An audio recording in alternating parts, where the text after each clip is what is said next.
नमस्कार दोस्तों, स्वागत है आपका इंडियन गार्डनर यूट्यूब चैनल में। कटिंग्स लगाने के लिए वसंत ऋतु और बरसात का समय सबसे सही माना जाता है, क्योंकि इस समय तापमान सामान्य बना रहता है और आर्द्रता भी ज़्यादा होती है, जो कटिंग लगने के लिए बहुत ज़रूरी है।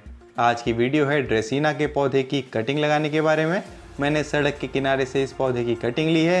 ये पौधा 1 महीने से मेरी नज़र में था और मैं इसकी कटिंग लेने के लिए सही समय का इंतज़ार कर रहा था, और कल मुझे मौका मिल गया और मैंने इसकी कटिंग ले ली। यही पौधा अगर आप नर्सरी में लेने जाएंगे तो ये आपको 100 रुपये के आसपास पड़ेगा, पर अगर आप पौधों को कटिंग से लगा सकते हैं तो नर्सरी से महंगे पौधे खरीदने की क्या ज़रूरत है।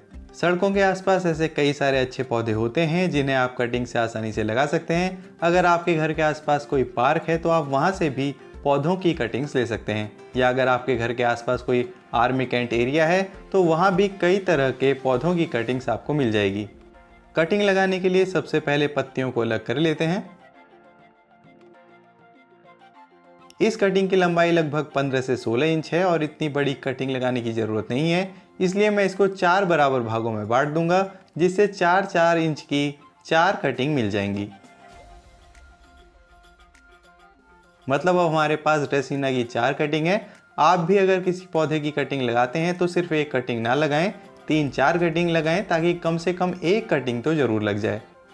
इनमें से 2 कटिंग जो बाईं तरफ हैं वो थोड़ी मैच्योर दिखाई दे रही हैं और उनके लगने का चांस ज़्यादा है। अब बात करते हैं कि कटिंग को किस तरह की मिट्टी में लगाना चाहिए। कटिंग लगाने के लिए ऐसी मिट्टी तैयार करनी चाहिए जिसमें पानी बिल्कुल ना रुके। अगर मिट्टी में पानी रुकता है तो कटिंग में फंगस लग जाती है और कटिंग सड़ जाती है, इसलिए ऐसी मिट्टी तैयार करें जिसमें कम से कम पानी रुके। मैंने जो मिट्टी तैयार की है इसमें 50% मिट्टी और 50% रेत मिलाया हुआ है। रेत इसलिए मिलाया गया है ताकि मिट्टी में पानी ना रुके। आप इस तरह की रेत का इस्तेमाल कर सकते हैं जिसे सिल्वर सैंड भी कहा जाता है। इसके अलावा आपके घर के आसपास जिस तरह की भी रेत उपलब्ध है आप उसका इस्तेमाल भी कर सकते हैं, बस आपको बदरपुर या मोरंग का इस्तेमाल नहीं करना है। एक बात और, कटिंग लगाते वक्त मिट्टी में किसी भी तरह की खाद मिलाने की ज़रूरत नहीं होती, इसलिए किसी भी तरह की खाद का इस्तेमाल ना करें। कटिंग लगाने के लिए मैं 4 इंच के पॉली बैग का इस्तेमाल कर रहा हूँ। मैं नर्सरी से कुछ पौधे लेकर आया था जिन्हें गमलों में लगाने के बाद ये बच गए थे, इसलिए मैं इनका इस्तेमाल कर रहा हूँ। आप भी इनका इस्तेमाल कर सकते हैं, या आप मिट्टी के गमलों का इस्तेमाल भी कर सकते हैं, लेकिन गमले ज़्यादा बड़े नहीं होने चाहिए। चलिए इसमें मिट्टी भर लेते हैं।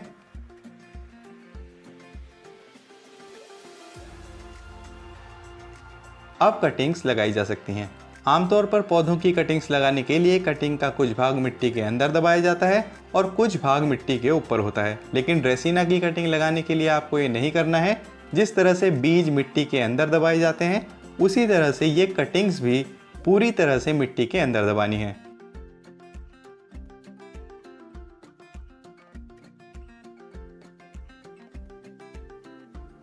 और अंत में अच्छी तरह से पानी दे देना है।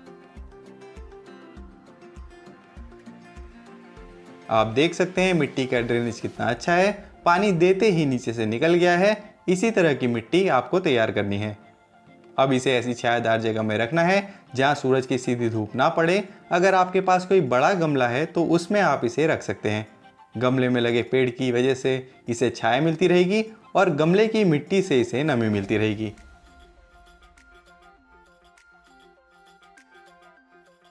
आज लगभग 22 दिनों के बाद 4 में से 2 कटिंग्स में ग्रोथ दिखनी शुरू हो गई है।